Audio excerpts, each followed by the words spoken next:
17 స్థానాలు 547 మంది అభ్యర్థులు 856 సెట్ల నామినేషన్లు. తెలంగాణలో లోక్సభ స్థానాలకు నామినేషన్లు ముగిశాయి. ప్రధాన పార్టీల అభ్యర్థులతో పాటు భారీగా స్వతంత్ర అభ్యర్థులు నామినేషన్లు వేశారు. దీనికి సంబంధించి ఓవరాల్ గా మరింత సమాచారం మా ప్రతినిధి సుధీర్ అడిగి తెలుసుకుందాం. సుధీర్,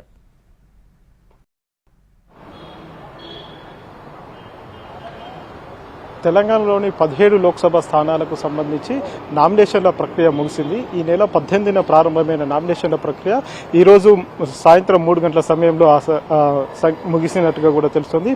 ఈ నేపథ్యంలో రాష్ట్ర వ్యాప్తంగా దాదాపు 547 నామినేషన్లు దాఖలయ్యాయి. 17 నియోజకవర్గాలకు సంబంధించి 547 నామినేషన్లు దాఖలయ్యాయి. ఇవే కాకుండా ఈ రోజు చివరి రోజు కావడం, అదేవిధంగా మంచి రోజు కావడంతో పెద్ద ఎత్తున నామినేషన్లు ఈ రోజు దాఖలైనట్టు కూడా తెలుస్తుంది. వాటికి సంబంధించిన సమాచారం మరి కాసేపట్లోనే తెలిసే అవకాశాలు అయితే కనిపిస్తున్నాయి.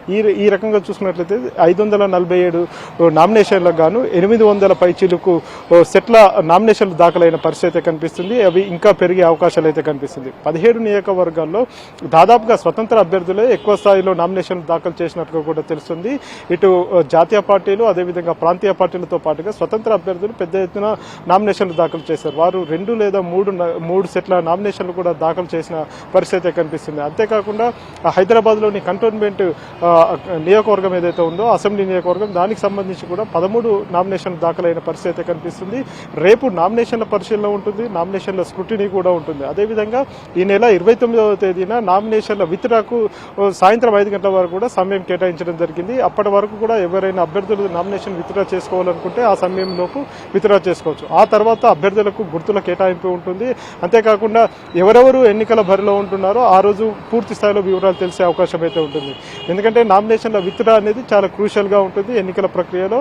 ఇప్పుడు లోక్సభ స్థానాలకు సంబంధించి 17 లోక్సభ స్థానాలకు సంబంధించి ఒక్కొక్క లోక్సభ స్థానంలో దాదాపుగా 100 పైచీలకు మంది నామినేషన్లు దాఖలు చేశారు. 29వ తేదీ వరకు అంతమంది పోటీలో ఉండకపోవచ్చు అని చెప్పేసి సీరియస్ గా కంటెస్ట్ చేస్తున్న అభ్యర్థులు ఎవరైతే ఉన్నారో పార్టీలకు సంబంధించి, ప్రధాన పార్టీలకు సంబంధించిన అభ్యర్థులు అయితే ఆశాభావం వ్యక్తం చేస్తున్నారు.